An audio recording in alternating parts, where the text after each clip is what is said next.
Hi friends, welcome back to my channel Only By.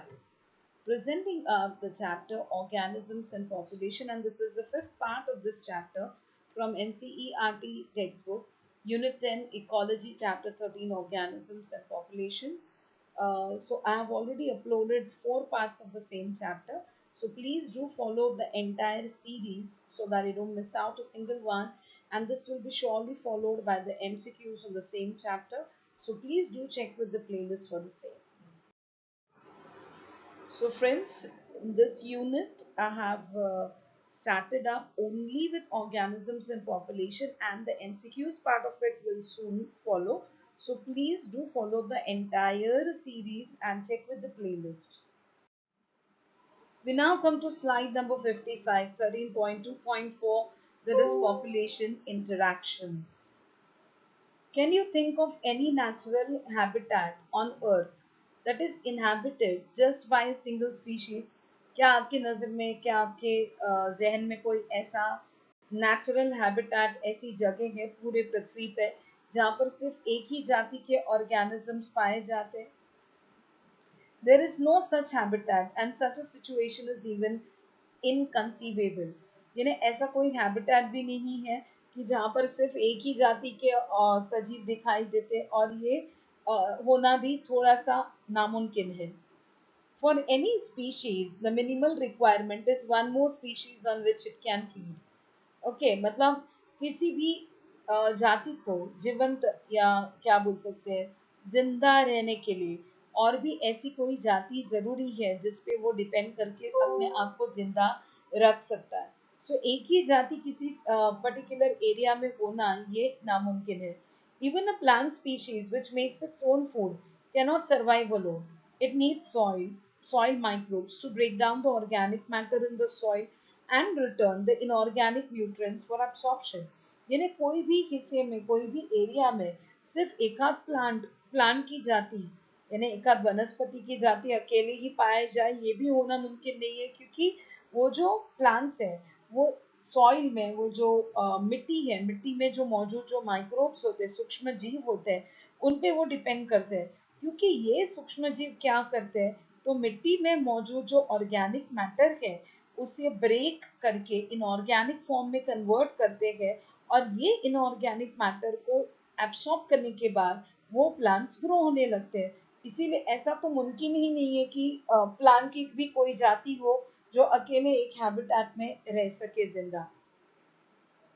And then how will the plant manage pollination without an animal agent? यानी how is that possible कि अगर कोई plant है, pollination के लिए कोई agent नहीं हो, कोई एनिमल एजेंट नहीं हो, तो वो प्लांट अकेला कैसा रह सकता है? पॉसिबल है क्या? क्योंकि वो अगर पॉलिनेशन करवाएगा तब जाके उसका पॉपुलेशन भी बढ़ेगा, बराबर है. It is obvious that in nature, animals, plants, and microbes do not and cannot live in isolation but interact in various ways to form a biological community. यानी क्या? सृष्टि में जो है एनिमल्स भी है, प्लांट्स भी है, माइक्रोब्स भी है, राइट? एंड ये अलग आइसोलेशन में, यानी कि अकेले कोई भी जाति, भले वो प्लांट्स की हो, एनिमल्स की हो या माइक्रोब्स की, अकेले आइसोलेशन में अकेले नहीं रह सकते, बल्कि वो इंटरैक्ट करते हैं, right? They interact in various ways to form a biological community. See, community is what? A group of populations inhabiting a particular area at a particular time. ठीक है, पॉपुलेशन हमेशा एक ही जाति के जो ऑर्गेनिजम्स है उसके समूह को पॉपुलेशन कहा जाता है. Okay, but community is what? It is a group of populations inhabiting a particular area at a particular time. ठीक है. Even in minimal communities, many interactive linkages exist, although all may not be readily apparent. यानी छोटी सी community भी अगर होगी, एकदम छोटी सी, okay, उसमें भी इंटरेक्शन दिखता है, मतलब दीवान गिवान हो सकती है, कम्युनिकेशन हो सकता है किधर, तो बाकी के अलग अलग सजीवों के बीच. ओके, सो कोई कोई नोटिसेबल होते, कोई कोई हम आराम से पहचान जाते, कोई कोई पहचान में नहीं आते, बट उनमें इंटरेक्शन हो सकता है. Interspecific interactions arise from the interaction of populations of two different species. अब interspecific interaction यानी क्या होता है? Interspecific यानी दो species के बीच में मौजूद जो interaction होता है वो क्यों होता है? दिस कहाँ से शुरू होता है ये? तो it arises from the interaction of population of two different species. पहले अलग अलग स्पीशीज के बीच में इंटरेक्शन शुरू हो जाएगा, बराबर है, पॉपुलेशंस के बीच, उसी से शुरुआत होगी इंटरस्पेसिफिक इंटरेक्शन की. They could be beneficial, detrimental or neutral. Neutral in neither harm nor benefit to one of the species or both. यानी जब ये इंटरेक्शन होता है, ओके, तो ये बेनिफिशियल हो सकता है. बेनिफिशियल यानी क्या? एक दूसरे को फायदा दिलाने वाला, यानी बेनिफिशियल हो सकता है, या डेट्रीमेंटल हो सकता है. अब डेट्रीमेंटल यानी क्या? जानलेवा या नुकसानदायक. या न्यूट्रल हो सकता है. अब न्यूट्रल का मतलब क्या है? न्यूट्रल यानी ना ये क्या कर सकता है, फायदे का है, ना ये नुकसान करा रहा है. Okay. Now on the right hand side of the screen, you can see one table, a tabular form, right? क्या दिखाई दे रहा है उसमें? Population interactions influence abundance. When populations of different species interact, the effects on the other may be positive, यानी कि एक दूसरे को फायदेमंद, नेगेटिव यानी उसमें से किसी को एक हाथ को नुकसान हो सकता है, या न्यूट्रल, न्यूट्रल ना फायदा या नुकसान, ऐसे भी हो सकता है. ठीक है, सो ये जो इंटरेक्शन से, ये जो टैबुलर फॉर्म है, ये आपके ही टेक्स्ट बुक से लिया हुआ टैबुलर फॉर्म है. आप देख सकते हैं वहां पर पहले लिखा हुआ है स्पीशीज ए स्पीशीज बी प्लस प्लस, यानी दोनों को एक दूसरे से फायदा हो रहा है, तो वो क्या हुआ? म्यूचुअलिज्म. फिर दूसरा स्पीशीज ए माइनस स्पीशीज बी माइनस, तो क्या है? नेगेटिव है, क्योंकि इनके बीच कंपटीशन है, सो जो जीता वही Sikandar, sort of a relationship. फिर species A positive species B negative, यानी एक जो स्पीशीज ए है उसे फायदा हो रहा है और स्पीशीज बी को नुकसान हो रहा है. एक को फायदा दूसरे को नुकसान, यानी कि प्रिडेशन. फिर species A positive species B negative, यानी फिर से एक को फायदा दूसरे को नुकसान, तो उसे आप क्या कहेंगे? पैरासिटिज्म. फिर species A positive species B zero, zero यानी न्यूट्रल, एक को फायदा और दूसरे को ना फायदा ना नुकसान, तो इसे कहा जाएगा कमेंसालिज्म. और फाइनली स्पीशीज ए नेगेटिव स्पीशीज बी जीरो, यानी एक को नुकसान और दूसरे को ना फायदा ना नुकसान, तो that is amensalism. Commensalism is what? एक को फायदा और दूसरे को ना फायदा ना नुकसान. अमेंसालिज्म में क्या है? एक को नुकसान और दूसरे को न फायदा न नुकसान. ओके, अभी पढ़ेंगे इसको. Assigning a plus sign for beneficial interaction and minus sign for detrimental, detrimental यानी नुकसानदायी, and zero for neutral interaction. Okay, let us look at the possible outcomes of specific interactions given in the table 13.1, जो NCERT text book का ही ये table है जो मैं अभी अभी पढ़ा चुकी हूँ. Both the species benefit in mutualism and both lose in competition in their interactions with each other. Okay, in both parasitism and predation, only one species benefits, that is parasite and predator respectively, and the interaction is detrimental यानी कि नुकसानदायक या हानिकारक to the other species. Okay, the interaction where one species is benefited and the other is neither benefited nor harmed is called as commensalism. In amensalism, on the other hand, one species is harmed whereas the other is unaffected. इन्हें एक को नुकसान होगा और दूसरे को ना फायदा ना नुकसान. तो क्या कहलाएगा वो? अमेंसालिज्म. Predation, parasitism, and commensalism share a common characteristic. The interacting species live closely together. Okay, क्या common character है इसमें? कि ये जो प्रिडेशन, पैरासिटिज्म या कमेंसालिज्म ऐसे इंटरेक्शन होने वाले जो ऑर्गेनिजम्स है, ये सब के सब एक दूसरे के काफी करीब रहते, तभी ये इंटरेक्ट करने के काबिल है. Now let us understand what is predation. What would happen to all the energy fixed by autotrophic organisms if the community has no animals to eat the plants? इन्हें क्या होगा कि अगर जो सोलर एनर्जी फिक्स करने वाले जो plants है जिन्हें हम कहते हैं ऑटोट्रॉफ्स, ओके, ये है, पर कम्युनिटी में उन्हें इन प्लांट्स को खाने के लिए एनिमल्स नहीं है, तो क्या होगा? सोचिएगा.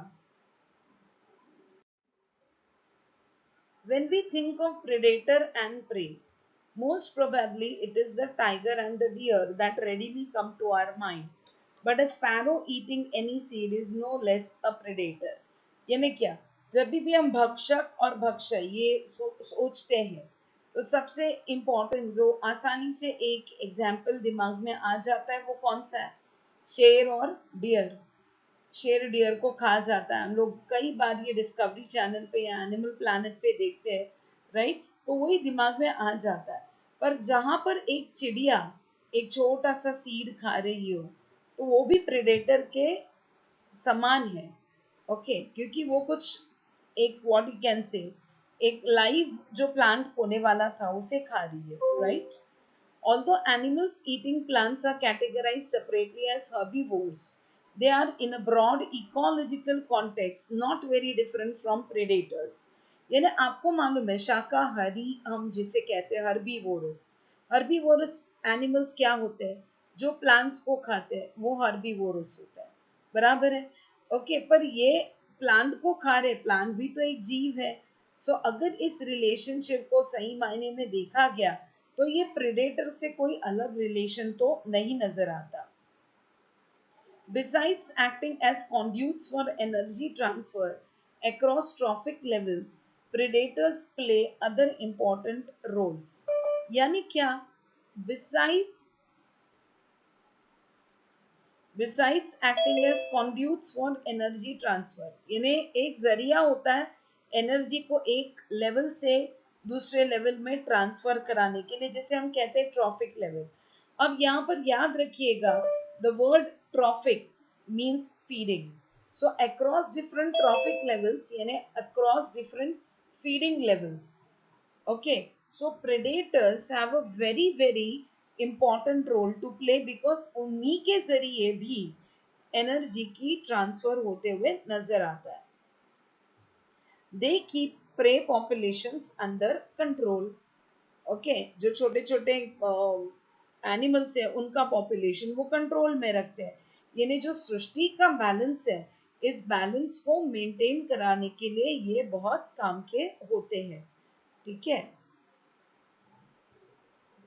But for predators, prey species should achieve very high population densities and cause ecosystem instability. यानी predators अच्छे खासे बढ़ने के लिए पहले जो predator यानी क्या? भक्षक. जो उस पे जो जिस पे डिपेंड करता है वो क्या होता है? भक्षक. सो ये predators जो होते पहले उनके लिए जो भक्षक है उनका नंबर इकोसिस्टम में बहुत ज्यादा बढ़ने की जरूरत है, so that predators को खाना कभी कम ना पड़े. So slide number 60. When certain exotic species are introduced into a geographical area, they become invasive and start spreading fast because the invaded land does not have its natural predators. यानी exotic species यानी क्या? जो उस particular area में नहीं हो, वो जाति उस एरिया में नहीं हो, तो उसे हम कहते हैं एग्जॉटिक स्पीशीज. अगर कोई भी जोग्राफिकल एरिया में किसी भी भौगोलिक एरिया हो, रीजन हो, वहां पर अगर एक नई जाति इंट्रोड्यूस की गई तो उसे हम क्या कहेंगे, exotic species. They become invasive, यानी वो क्या करते हैं, वो वहां पर घुसना शुरू कर जाते हैं, इन्वेड करते हैं। ओके, उस हिस्से में, उस रीजन में, उस इलाके में वो घुसना शुरू कर देते हैं। और घुसने के बाद क्या करते हैं, वो स्प्रेड होते, बहुत ज्यादा फैलते, बहुत फास्ट फैलते, बहुत फास्ट वो फैलने लगते हैं। Because the invaded land does not have it's natural predators, यानी उनको खाने वाले प्रेडेटर्स वहां पर मौजूद ना होने की वजह से इनकी संख्या भारी तादाद में बढ़नी शुरू हो जाती है। The prickly pear cactus, introduced into Australia in the early 1920s, caused havoc by spreading rapidly into millions of hectares of rangeland. अब ये जो कैक्टस है जो ऑस्ट्रेलिया में इंट्रोड्यूस किया गया था 1920 में, क्या हुआ, कभी उनको लगा भी नहीं था कि ये इतना ज्यादा फैलेगा, इतने ज्यादा हेक्टर, मिलियंस ऑफ हेक्टर्स वाले जमीन पर ये कैक्टस इतना ज्यादा फैलेगा। ये क्यों फैल पाया, क्योंकि सिंपल बात है, इसे फैलने की वजह सिर्फ इतनी ही थी क्योंकि उससे खाने वाला या उस पर डिपेंड करने वाला कोई भी प्रेडेटर वहां पर मौजूद नहीं था। Finally, the invasive cactus was brought under control only after a cactus feeding predator, a moth, from its natural habitat was introduced into the country. इन्हें बाद में ऐसा हो गया कि अरे इसे काटने जाओ, हटाने जाओ इस कैक्टस को तो बहुत तकलीफ हो रही थी, तो इसे भी कंट्रोल कैसे किया जाए। तो इस कैक्टस को खाने वाला जो कीड़ा था, अमोथ, ओके, उसे उसके नेचुरल हैबिटेट से, मतलब वो कीड़ा जहाँ रह रहा था, उसका जो नेचुरल नैसर्गिक जो एरिया था जहाँ वो रह रहा था, वहां से उठाकर इस कंट्री में लाया गया सो दैट वो कीड़े का पॉपुलेशन इधर बढ़े और कैक्टस का पॉपुलेशन कम हो जाए। Biological control methods adopted in agricultural pest control are based on the ability of the predator to regulate the prey population. Biological control methods यानी क्या, अब कंट्रोल मेथड्स केमिकल भी हो सकते हैं, बराबर ना, केमिकल कंट्रोल मेथड्स हो सकते हैं जहां पर केमिकल्स इस्तेमाल करके कोई पेस्ट को कंट्रोल किया जा सकता है, बराबर। पर बायोलॉजिकल कंट्रोल मेथड्स में हम क्या चीज इस्तेमाल करते हैं, तो हम इस कॉन्सेप्ट को इस्तेमाल करते हैं कि अगर एकाध सजीवों की जाति बहुत ज्यादा एकाध हिस्से में बढ़ रही हो और उसे कंट्रोल करना, उसे कंट्रोल करना लिटरली डिफिकल्ट हो रहा हो, तो उस पर डिपेंड करने वाला प्रेडेटर जो है उसको इंट्रोड्यूस कर दो। ठीक है, यानी ये क्या हुआ, बायोलॉजिकल कंट्रोल हुआ, यहाँ पर हम कोई भी केमिकल्स का इस्तेमाल नहीं करते, इसीलिए इसे कहा जाता है biological control methods. Predators also help in maintaining species diversity in a community by reducing the intensity of competition among competing prey species.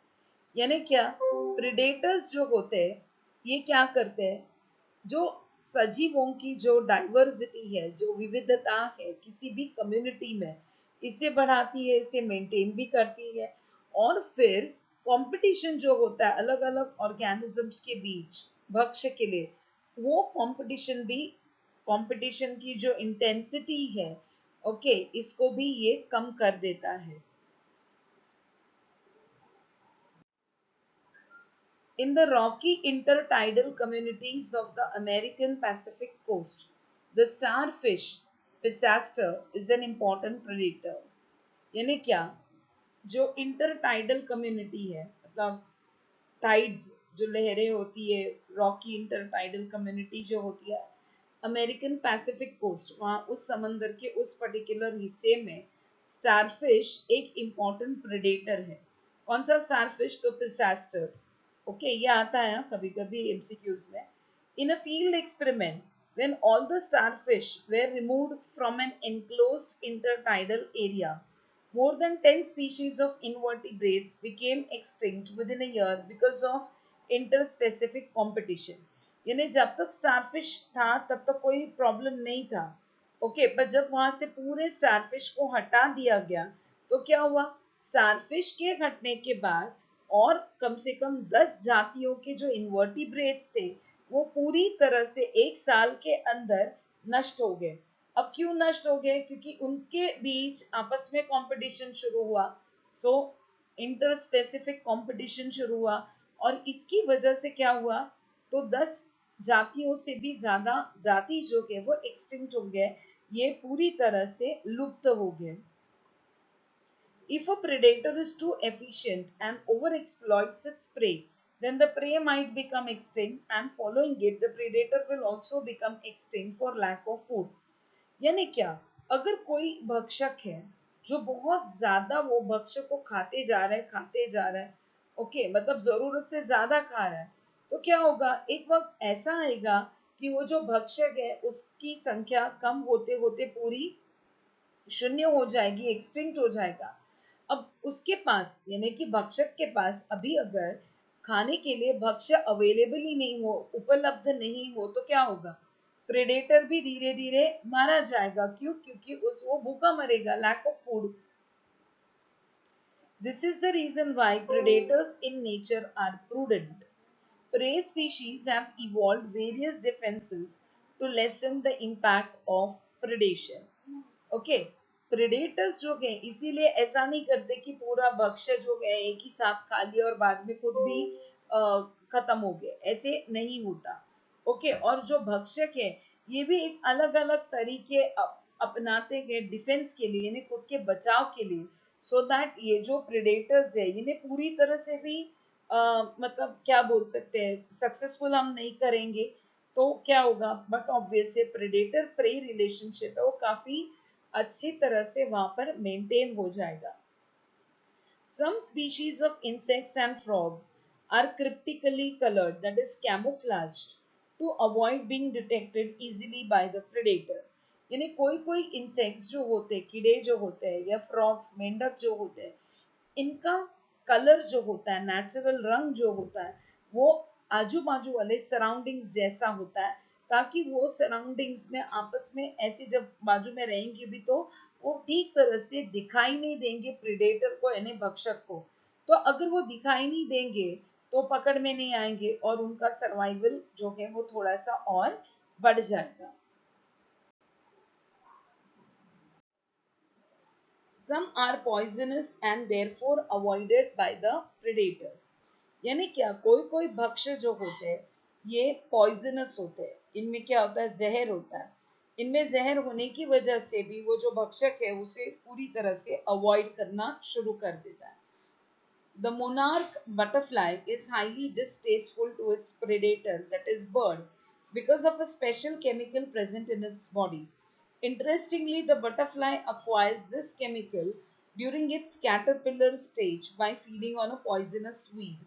यानी क्या, मोनार्क बटरफ्लाई, ओके, ये जो बटरफ्लाई है, ओके, इसका जो टेस्ट है, ओके, ये बहुत ही गंदा बन जाता है जब ये छोटा सा होता है, बटरफ्लाई कैटरपिलर स्टेज में होता है, तो ये एक पॉइजनस वीड, तृण जिसको आप बोलते हैं, उस पर वो डिपेंड करता है, उसे खाता है। तो जिसकी वजह से क्या होता है, इसके बॉडी में एक ऐसा केमिकल बनता है जो उसके टेस्ट को, उसको खुद को कड़वा बना देता है।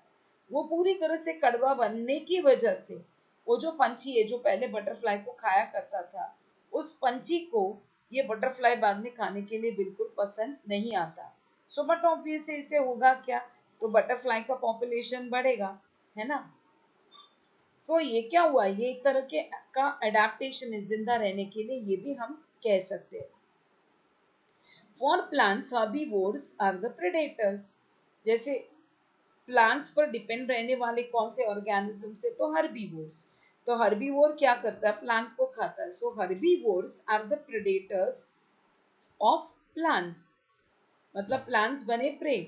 Nearly 25% of all insects are known to be phytophagous, that is feeding on plant sap and other parts of the plants.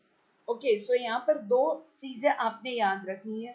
एक है कितने परसेंट इंसेक्ट्स जो है जो पूरी तरह से प्लांट पे डिपेंड करते हैं, वो है 25%। ये परसेंटेज इंपॉर्टेंट है, इसे याद रखना होगा आपको। और दूसरा फाइटोफैगस, यानी क्या, तो phyto is always the word used in relation with plant. So plant को खाने वाले, अभी ये इंसेक्ट है, कीड़ा है, ये प्लांट को पूरी तरह से तो नहीं निगल सकता, तो प्लांट को चूस चूस कर प्लांट में मौजूद जो रस है, प्लांट सैप जो है, इसको ये पीता है और उस पर ये बढ़ता है. सो इसका परसेंटेज होता है करीबन 25. The problem is particularly severe for plants because, unlike animals, they cannot run away from their predators. कितना important है देखो. अगर अपने सामने इमेजिन करना कि शेर आ गया, तो हम ऐसे ही उसके सामने ले भाई खा जा, ऐसे तो नहीं करेंगे. अपने पास एक ऑप्शन तो रहता है कि हम भाग सके. पर प्लांट्स बेचारे जमीन पर चिपके हुए हैं ना, they are rooted in the soil. They can't run away from their predators, that is herbivores.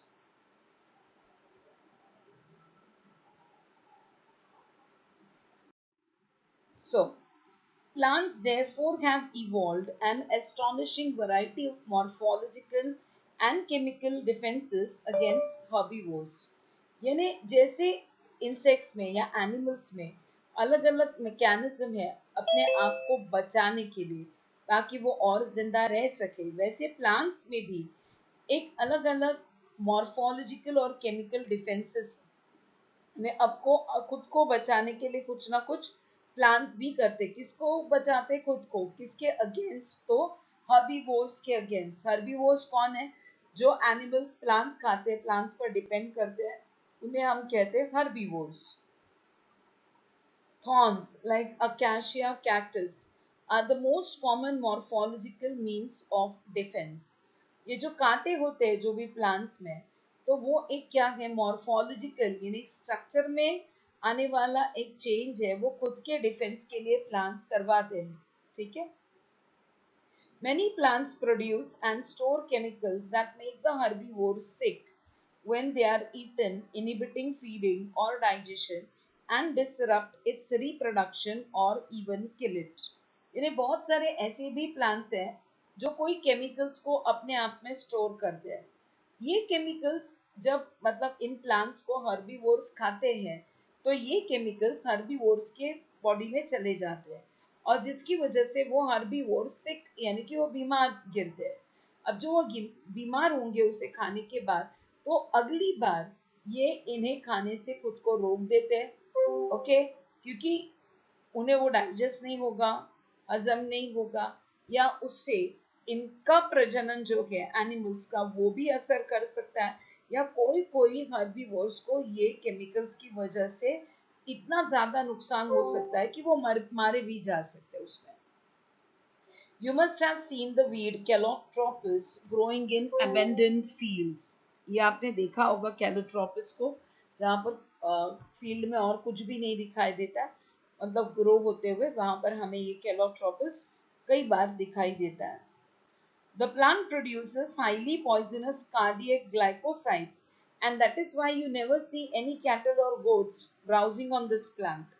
यानी क्या, ये जो कैलोट्रोपिस है, ठीक है, इस प्लांट में क्या बनता है, तो बहुत ही एक जहरीला कार्डियक ग्लाइकोसाइड बनता है. ये कार्बोहाइड्रेट है जो हार्ट पर असर करता है. ठीक है, हार्ट के लिए नुकसानदायक हो सकता है. इसीलिए इसके आजू बाजू में हम कोई भी गाय भैंस या बकरियों को चरते हुए नजर नहीं, मतलब नजर में ये नहीं आते या हम नहीं देखते. A wide variety of chemical substances that we extract from plants on a commercial scale, like nicotine, caffeine, quinine, strychnine, opium, etc., are produced by them actually as defenses against grazers and browsers. यानी ऐसे बहुत सारे chemicals है जो आज हम commercial use में देखते हैं, जैसे कि निकोटिन है तंबाकू, कैफीन है कॉफी में जो होता है, क्विनाइन जो एंटी मलेरियल ड्रग है, फिर स्ट्राइकनिन ओपियम. ओके, अभी ओपियम भी आपने सुना रहेगा, अफीम जैसे आप कहते हैं. ये क्या है? ये ऐसे केमिकल्स है जो प्लांट्स बनाते खुद के बचाव के लिए. किसके अगेंस्ट ये बचाव के लिए? तो ग्रेजर्स एंड ब्राउजर्स, यानी चरने वाले या उधर से ऐसे ही क्या बोल सकते, खाने वाले, उनको खाने वाले एनिमल से बचाव के लिए ये ऐसे केमिकल्स वो बना लेते हैं. I'm sure the series will help you. Please follow it till the end. And if you're new to my channel, please subscribe. Thank you so much.